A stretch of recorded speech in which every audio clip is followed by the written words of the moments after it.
The Backrooms movie is finally out, and it seems like it's a landmark for independent horror filmmakers who got their start from social media. You know, it really feels like I'm having to say that exact sentence a lot recently. The Backrooms is shaping up to be something bigger than a movie. It's an event. Or at least it seems like that's what people call it when your theater is full of 14-year-olds who yell at the screen and shine laser pointers. Roughly 1/10 of whatever was happening during the Minecraft movie.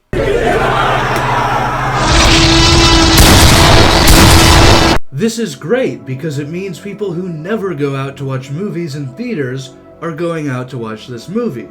But it's bad because it means people who never go out to watch movies in theaters are going out to watch this movie.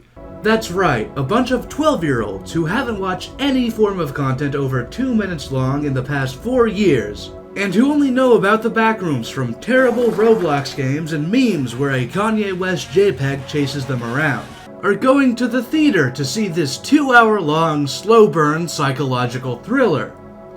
And then you get to see their opinions about it online. Hooray! Needless to say, there's a lot of "this made no sense" and "this movie didn't even have a plot" floating around. Basically, there's a pretty direct correlation between people hating on the Backrooms and not really understanding how movies work. Like I mentioned earlier, I've seen a lot of people complaining that there was no plot, and what does that even mean? A plot is just the sequence of events that make up a story. What are you saying, the movie doesn't have a sequence of events? What does that even mean?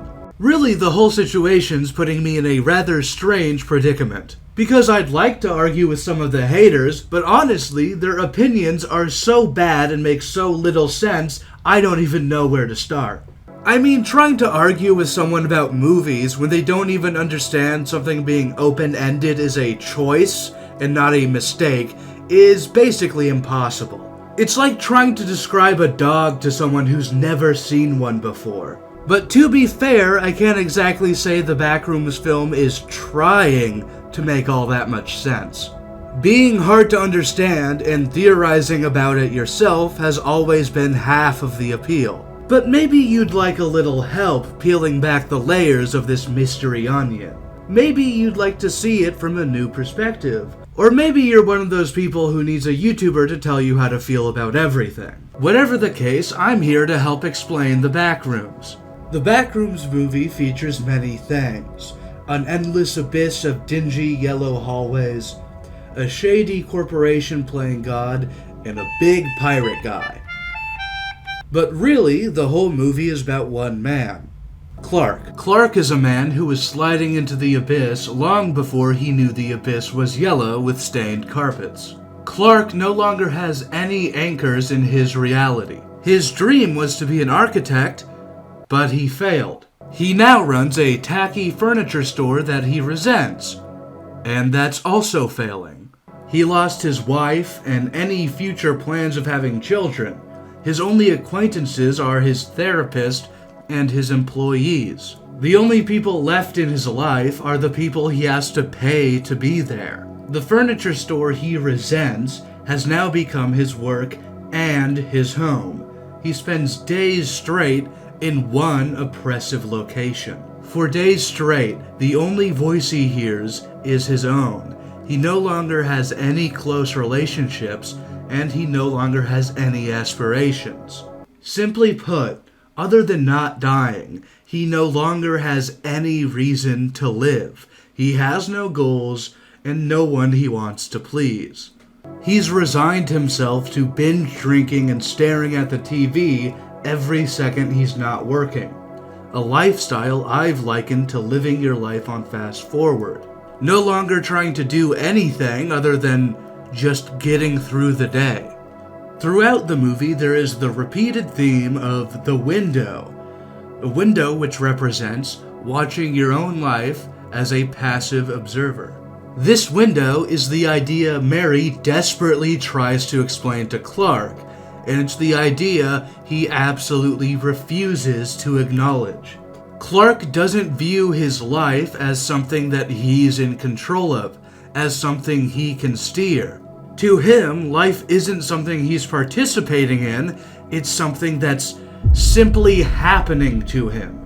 And I think that's one of the reasons he ends up so obsessed with the Backrooms. Because in a weird way, when he's in the Backrooms, he's right. In the Backrooms, everything is just happening to him. All you have to do is walk forward, and the Backrooms will take care of the rest. You can see what I mean most clearly in Clark's admiration of the still lifes, the mannequin-like entities that live in the Backrooms.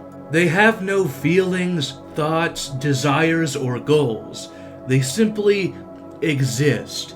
And Clark wants nothing more than what they have: to be the ultimate passive observer. But the truth is, Clark isn't an outside observer in his own life. Life isn't just happening to him, and he's the reason he's failing.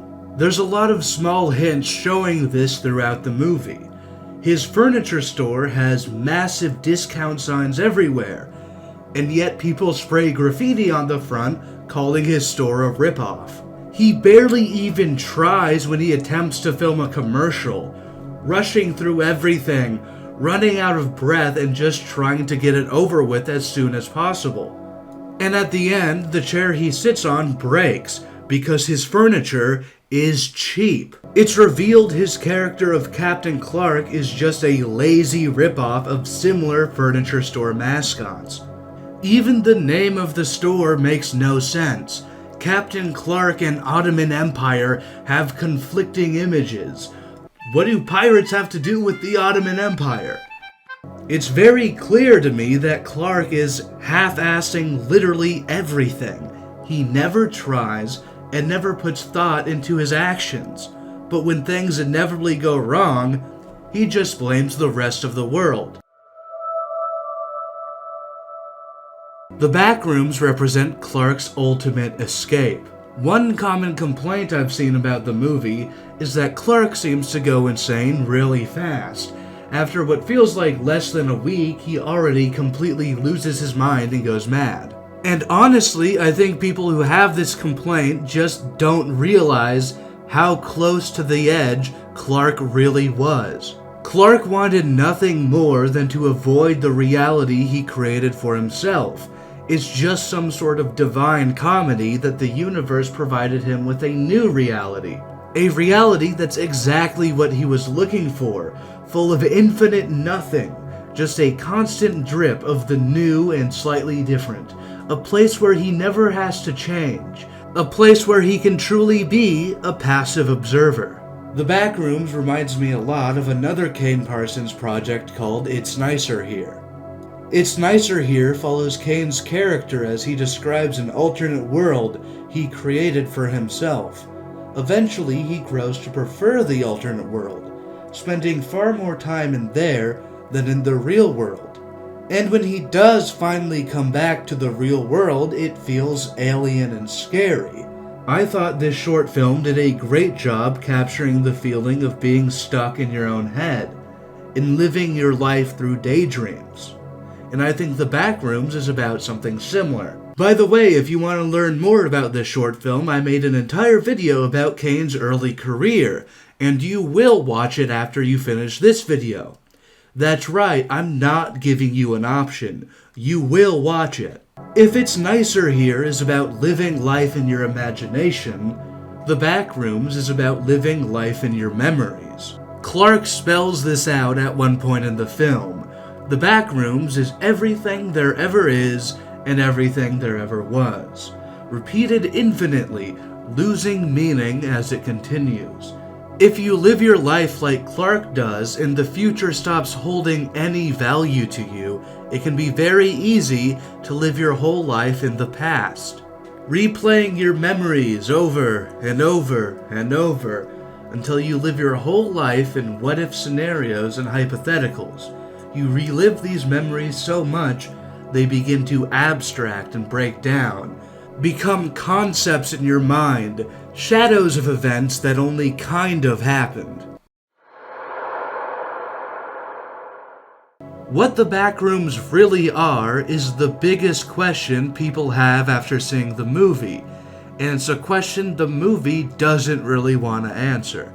But after watching the movie, I think I have a pretty good idea of what the Backrooms are and how they really work. The first thing you have to understand about the Backrooms is that in the Backrooms, time isn't really linear. There are several hints to this throughout the movie, the biggest one being Bobby finding his own shirt in a pile of clothes. Understanding this simple fact allows you to put a lot of the pieces in place. The Backrooms acts as a sort of recursive loop of itself. A reflection of a reflection of a reflection. I think this is shown most clearly with the alternate version of Clark. The original Clark is a man who was doomed to wander the Backrooms. He did what he had to do to survive. He ate the still lifes. And eventually, the Backrooms drove him insane. But then you have Pirate Clark, who is almost like a cruel parody of the man Clark really was. Clark's anger issues becomes Pirate Clark's outright violence. Clark eating the still lifes to survive becomes Pirate Clark's cannibalistic nature. Pirate Clark is simply Clark, several reflections deep. He's a misremembered version of Clark's story in the Backrooms. The Backrooms is simply made up of everything that's fallen into the Backrooms. But because time in the Backrooms isn't linear, something that happens in the Backrooms present becomes the Backrooms past and the Backrooms future. I wouldn't be surprised if the Backrooms' iconic mono-yellow infinite hallways was at one point a single room. Maybe the first thing to ever fall into the Backrooms. And it's because of this that I think exploring the Backrooms and learning more about it, what Async is doing, is the wrong answer. The Backrooms is only made of what's already inside the Backrooms, so going out of your way to go into the Backrooms, to put more into the Backrooms, is only making it stronger. It seems like another case where the only winning move is not to play. If you enjoyed this video, I'd recommend watching this video I made about Kane Pixel's early career, or this video I made about a different A24 horror film.